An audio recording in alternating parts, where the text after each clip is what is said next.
अयोध्या इस वक्त चर्चा है बीजेपी की हार की वजह से, लेकिन एक और चर्चा इस वक्त खूब तेज है और ये चर्चा सोशल मीडिया पर हो रही है और चर्चा हो रही है जमीन की खरीदी बिक्री की। जी हाँ, इंडियन एक्सप्रेस जो कि एक प्रतिष्ठित अखबार है, उसने एक रिपोर्ट दी है और इस रिपोर्ट में बताया है कैसे अयोध्या में जब राम मंदिर को लेकर फैसला हुआ उसके बाद से तमाम नेता, आईएएस, पीसीएस, तमाम लोगों ने जमीनें खरीदी और उसके बाद से वहां पर जमीनों के रेट में खूब इजाफा हुआ। दरअसल इंडियन एक्सप्रेस ने सुप्रीम कोर्ट जब 2019 में जब इस पर फैसला दिया अयोध्या के राम मंदिर पर, उसके बाद से मार्च 2024 तक के लगभग राम मंदिर के इर्द गिर्द 15 किलोमीटर में पड़ने वाले इलाके की एक डेटा तैयार किया और बताया कि किस तरीके से वहां पर जमीनों की रेट में बढ़ोतरी हुई है और तमाम हाई प्रोफाइल लोगों ने यहां पर जमीन खरीदी है। हम बात करें तो इसमें बृजभूषण शरण सिंह के परिवार का नाम शामिल है, यूपीएसटीएफ चीफ अमिताभ एस के परिवार का नाम शामिल है और तमाम वीवीआईपी लोगों के नाम शामिल हैं। जरा हम आपको बताते हैं कि आखिर इस रिपोर्ट में किन किन के नाम की चर्चा हुई। इस रिपोर्ट के मुताबिक अयोध्या में जमीन खरीदने वालों में अरुणाचल प्रदेश के उप मुख्यमंत्री चौना मीना का परिवार भी शामिल है। उनके दोनों बेटे चोकान सिंह मीन और आदित्य मीन ने सितंबर 2022 सितंबर 2023 में जमीन खरीदी थी। इनके परिवार ने सरयू नदी के पार महेशपुर गोंडा में राम मंदिर के करीब 8 किलोमीटर दूर 3.99 हेक्टेयर जमीन खरीदी, जिसे 3.72 करोड़ रुपए में खरीदी गई थी। वही 25 अप्रैल 2023 को उन्होंने ये 0.768 हेक्टेयर जमीन 98 लाख रुपए में बेच दी।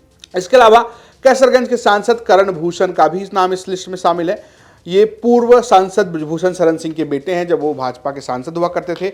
दरअसल नंदनी इंफ्रास्ट्रक्चर ने जमीन खरीदी है जिसके मालिक खुद करण भूषण सिंह है जो मौजूदा सांसद हैं। वहीं एसटीएफ चीफ अमिताभ एस के परिवार का नाम भी इसमें शामिल है। यूपी पुलिस एसटीएफ के प्रमुख और अतिरिक्त डीजीपी अमिताभ एस के परिवार ने भी अयोध्या में जमीन खरीदी है। अमिताभ एस की मां गीता सिंह ने फरवरी 2022 से 2024 के बीच महेशपुर, दुर्गागंज, मऊ, यदुवंशपुर में मंदिर से करीब 8 से 13 किलोमीटर के दायरे में कृषि भूमि खरीदी है और उन्होंने 2023 में 16 अगस्त को कुछ जमीन बेची भी थी, जैसा कि इंडियन एक्सप्रेस में लिखा गया। हालांकि इंडियन एक्सप्रेस इस रिपोर्ट ने जब लिखा गया तब तक उनकी तरफ से, अमिताभ एस की तरफ से इस पर कोई जवाब भी नहीं दिया गया है। इसके अलावा अगर हम बात करें जिनका नाम शामिल है तो उसमें संजीव गुप्ता की पत्नी चेतना गुप्ता का नाम है।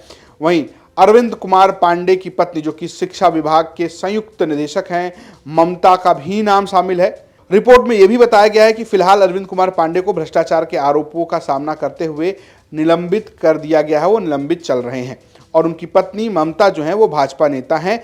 बस्ती में अयोध्या में 2022 में खुलने वाले होटल द रामायण की प्रबंधक निदेशक भी हैं। इंडियन एक्सप्रेस से बात करते हुए अरविंद पांडे ने कहा है कि अयोध्या में उनकी जो खरीदी हुई जमीन है वो होटल से सटी हुई है और इसका विस्तार के लिए खरीदा गया है। वहीं अगर हम बात करें तो एडिशनल एसपी पलाश बंसल के पिता देशराज बंसल जो कि सेवानिवृत्त भारतीय वन सेना के अधिकारी हैं, उन्होंने भी यहाँ पर जमीन ली है। उनका ये कहना है, पलाश बंसल ने इंडियन एक्सप्रेस से कहा है कि मेरे पिता द्वारा खरीदी गई जमीन में मेरी कोई दिलचस्पी नहीं है। इसके अलावा आपको बता दें कि समाजवादी पार्टी के नेता राकेश राणा ने भी, के बेटे ऋषभ ने भी जमीन खरीदी है। एमएलसी बनने के बाद राणा को अनुशासनहीनता के चलते पार्टी से बाहर कर दिया गया था। उन्होंने इंडियन एक्सप्रेस से कहा है कि उन्होंने एक छोटा प्लॉट लिया है, अभी तक इस पर कुछ भी प्लान नहीं किया गया है। इसके अलावा अमेठी के एसपी अनूप कुमार सिंह के ससुराल के लोगों ने भी अयोध्या में जमीन खरीदी है। तो ये तमाम लोग जो नाम आपको हम बता रहे हैं, स्क्रीन पर दिखा रहे हैं, इन लोगों ने जमीन खरीदी। कुछ लोगों ने इस रिपोर्ट पे अपना जवाब भी दिया, कुछ लोगों ने जवाब नहीं दिया गया। हालांकि इस पूरे दौर में बहुत सारे लोगों की दिलचस्पी अयोध्या की जमीनों में देखने को मिली और उन्होंने जमीन खरीदी और कुछ लोगों ने बाद में बेची, जिससे उनको मुनाफा भी हुआ है क्योंकि जमीनों के रेट काफ़ी तेजी से अयोध्या में बढ़े। फिलहाल ये स्टोरी लिखी थी आपके लिए हमारे सहयोगी अमीश राय ने, प्रस्तुत किया हमारे रजत ने और कैमरे के पीछे हैं विशाल। देखते रहिए यूपी तक। नमस्कार।